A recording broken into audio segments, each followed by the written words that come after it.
Anda kembali bersama kami di Metro Siang. Pemirsa, Lebaran sebentar lagi, masyarakat mudik lagi. Tadi pagi kita sudah menyaksikan bersama, sudah ditandai dengan adanya flag off penerapan skema one way di gerbang tol Cikatama.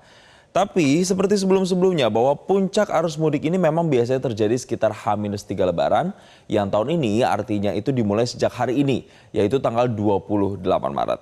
Dan untuk daerah tujuan utama pemudik pun pemirsa sudah terprediksi. Misalnya didominasi ke daerah-daerah seperti Jawa Barat, Jawa Tengah, Jawa Timur. Tapi pertanyaan untuk tahun ini sebenarnya berapa besar jumlah pemudiknya karena disebut-sebut mengalami penurunan dan bagaimana khususnya bagi Anda yang menggunakan kendaraan pribadi untuk selalu bisa meningkatkan kewaspadaan supaya mudik Anda bisa aman.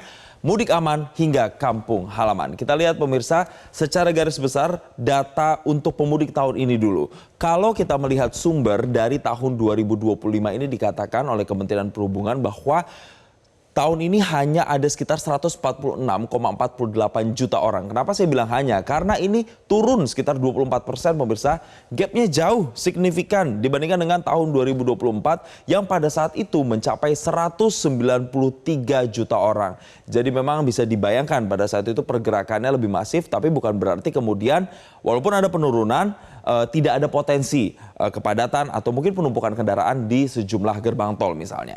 Lalu kita lihat lagi pemirsa, selain ada jumlah pemudik, bagaimana dengan kecelakaan-kecelakaan yang terjadi? Karena memang ketika melalui jalur darat selalu ada potensi atau resiko kecelakaan dan buktinya di H-6 Lebaran saja sudah ada tercatat lebih dari 140 kecelakaan yang terjadi. Tapi saya akan mengajak Anda untuk mereview. Misalnya dari tahun 2023 pemirsa. Ada sekitar 3.286 kasus kecelakaan.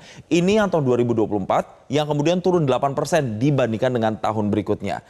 Memang betul ada perbaikan, ada penurunan, tapi tetap saja satu nyawa pun itu berarti pemirsa. Yang tentunya kita inginkan adalah Anda bisa mudik aman, nyaman, dan juga selamat.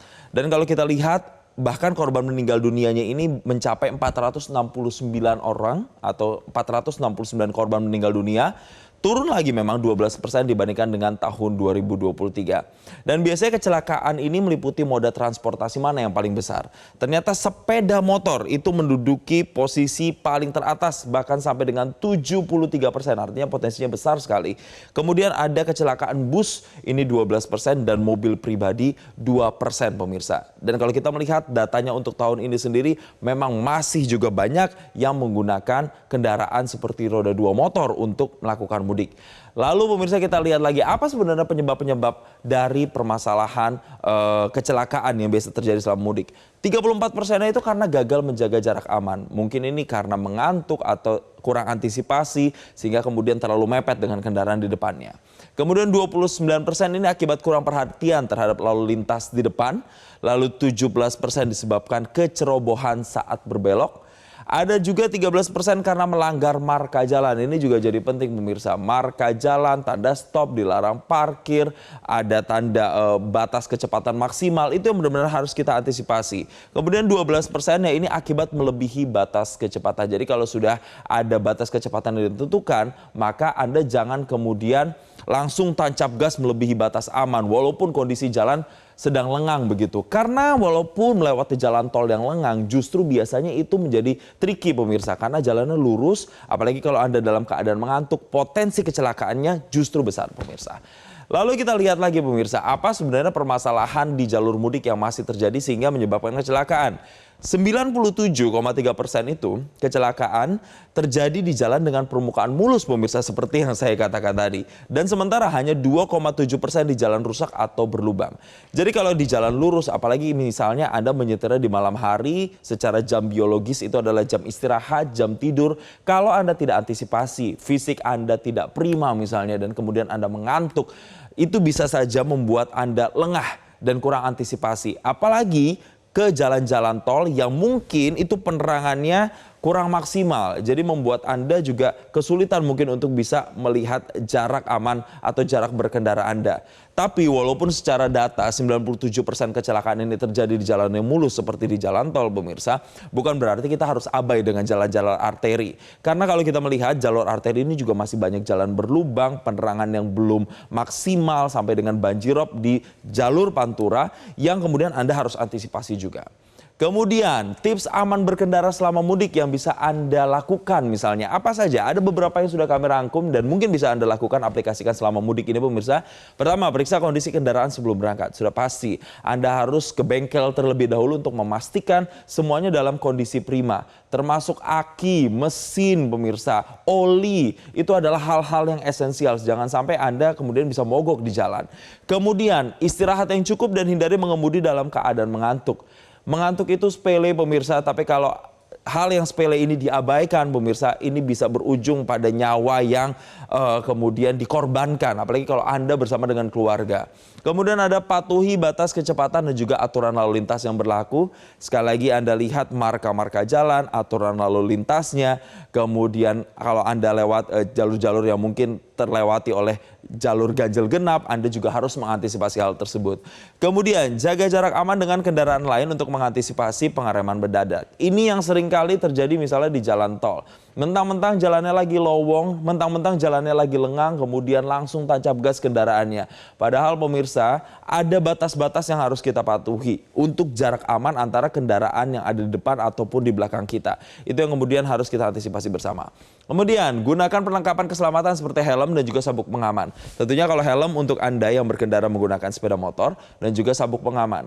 Kita mungkin sering mengamati yang membawa kendaraan sepeda motor, misalnya bawa anak kecil. Walaupun anak kecil, terkadang orang tuanya suka lupa untuk memakaikan helm kepada anaknya. Ini sangat esensial pemirsa untuk memakaikan helm sebagai pelindung kepala. Kemudian untuk menggunakan sabuk pengaman. Jangan sampai sabuk pengamannya ini mentang-mentang di mobil perjalanan panjang ingin duduknya mungkin agak selonjoran. Kemudian sabuk pengamannya jadi diabaikan. Itu juga tidak boleh pemirsa. Kemudian ada juga tips hindari penggunaan ponsel atau perangkat lain yang dapat mengalihkan perhatian saat mengemudi. Jadi memang menggunakan ponsel atau misalnya berkomunikasi lewat aplikasi, bermain sosial media apalagi ketika sedang berkendara, jangan pernah dilakukan karena itu bisa berujung fatal.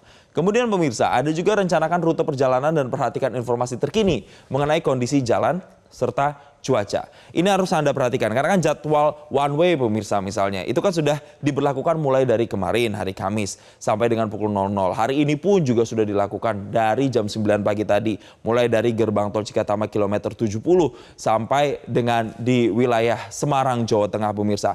Hal-hal seperti ini harus Anda pantau setiap waktu karena memang untuk pergerakan sistem one way ada juga nanti pemberlakuan kontraflow atau mungkin one way lokal di sejumlah daerah itu nantinya akan sangat situasional melihat situasi dan perkembangan yang ada di sejumlah ruas-ruas jalan. Itu yang kemudian harus Anda perhatikan. Serta kondisi cuaca Anda juga harus aktif untuk melihat bagaimana pergerakan kondisi cuaca di situs BMKG misalnya untuk melihat apakah hari ini akan potensi turun hujan atau panas sehingga Anda bisa mengantisipasi hal-hal apa yang kemudian harus Anda perhatikan. Tapi tidak hanya untuk mereka nih pemirsa yang menggunakan kendaraan roda 4 atau roda 2 untuk bepergian mudik ke sejumlah kampung halaman. Bagi Anda yang menggunakan moda transportasi lain seperti misalnya kereta api ataupun pesawat terbang, kapal laut juga harus meningkatkan kewaspadaan. Anda cek-cek lagi apa-apa saja yang harus Anda siapkan supaya nanti mudiknya bisa berjalan dengan aman. Itulah tadi pemirsa bagaimana tips-tips yang bisa kami bagikan terkait dengan mudik aman hingga kampung halaman. Semoga mudik kali ini masyarakat benar-benar bisa sampai di kampung halaman dan berkumpul dengan keluarga tanpa adanya insiden-insiden kecelakaan sehingga lebaran bisa lebih nyaman. Dan pemirsa usai jeda berikut jelajahi cara baru mendapatkan informasi. Download Metro TV Extend sekarang.